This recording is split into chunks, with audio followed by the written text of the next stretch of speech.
you look at this Husker defense, guys like Mekhi Bayer and the rise of some of the new faces on this defense, that really has become a very promising, developing storyline.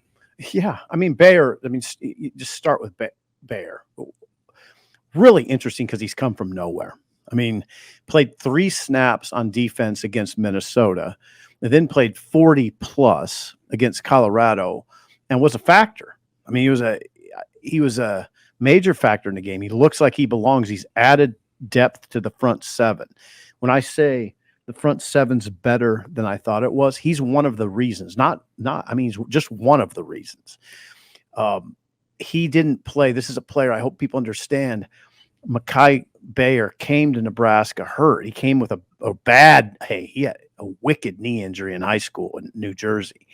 I don't even think he could have played in 2021 if he wanted to. Then 2022, he didn't play again. He went 2 seasons without playing at all. So now he's coming into his own. He made a big impression against Minnesota on special teams. On one kickoff, he blew up 2 or 3 blockers and went down and made the tackle. Rhule watched the special teams and said, we have to get him on the field on defense. Yeah, you look back at that 2021 recruiting class in the linebacker position. I mean, there's been some major busts, but he's been one that's emerged. I mean, think about Rhule from Hawaii, already gone, left, didn't last. Randolph Kapai, still here, has not played, though, at all for Nebraska.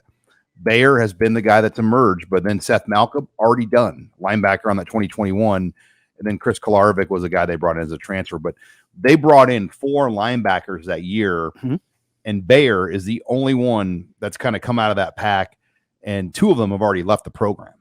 So he's I would say fortified those. I look at the weak side linebacker, with a Will and the Mike is kind of the same. It's kind of the same group of guys. It's headed up by Luke Reimer. Then there's Nick Henrich and John Bullock, and now there's Mekhi Bayer, and then Javin Wright's kind of the 5th guy. Yeah, and Javin Wright. That's a good group. But yeah, you look at Henrich. He came on. He's moving better than I've ever seen him coming off knee surgery. There was a play where he read screen, like he kind of came in and he sensed screen, and then he backed up and shut it down. I mean, he's got natural instincts that veteran players have. Yeah, and I'm sort of amazed by how well he's moving.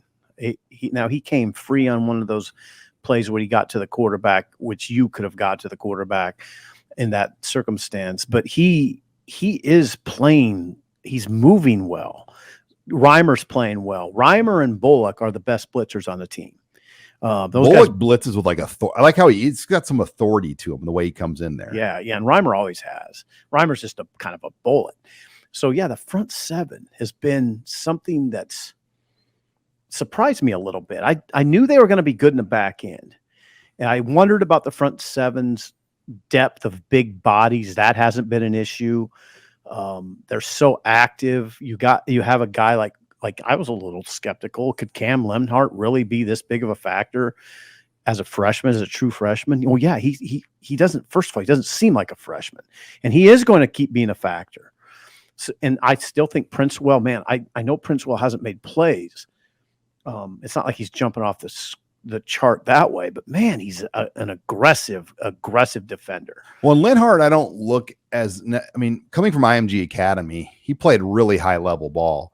Almost like JUCO, like college level ball in high schools last year. And they travel and all that. He's mentally ahead. And then in New Jersey, he played for a really good program, Don Bosco, before. Yeah. So he's played high level ball for a long time.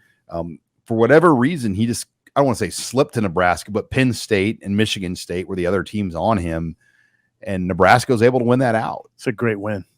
Then, you saw Riley Van Poppel materialize in the critical parts of the game against Colorado inside and held up really well. I think he held up well. I'm not a defensive line coach, but he looked pretty good. Do you remember his dad as a baseball player? Yeah, I do remember his dad a little bit. So my mom, God bless her, she brought over my old baseball cards to Holy Ghost. She moved to a new house, and she gave me this laundry basket full of my old baseball card. I found a Todd Van Poppel rookie card. Really? Yeah. Yeah, I kind of remember. I had stopped following baseball closely. He played for the A's back then. Yeah. Okay. I definitely remember the name. But okay, so he's a guy. Nash Hutmacher has taken his game to another level. What I'll say is T. Knighton, your boy, has developed him. Yeah. Well, that's what you're looking for. Like he's done a very good job of developing. I mean, that's the guy. If you're like looking at coaches that have done a good job developing, he's done a great job. Well, he has, but it's not just him because we just talked about those linebackers. Tony White.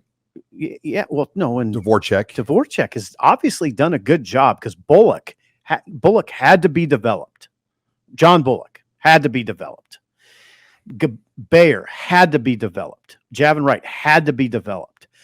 So that's what this program, I mean, I haven't talked about this until right now, but that's what this program has got to be. It's got to be like Michigan State. When Michigan State under D'Antonio comes to mind. That was a developmental program. They weren't loaded down with 4 and 5-star players when they were winning big with D'Antonio.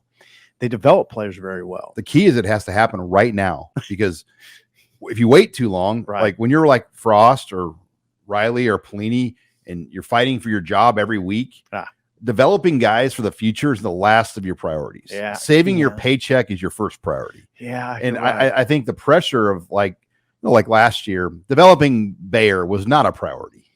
Mm-hmm. Like those guys were trying to save their jobs. Save their damn job, yeah. I mean, they were trying to beat Minnesota and Wisconsin, and they almost did. You know what became a priority? Going into the portal, trying to save it that way. Yeah. We're just going to bring all these guys in year 4 and hope we can save it that way. That was a lot of it. No, you're right. Devin Drew, Stephen Wynn. Yeah. I mean, they just kind of had these Rena players come in for a year.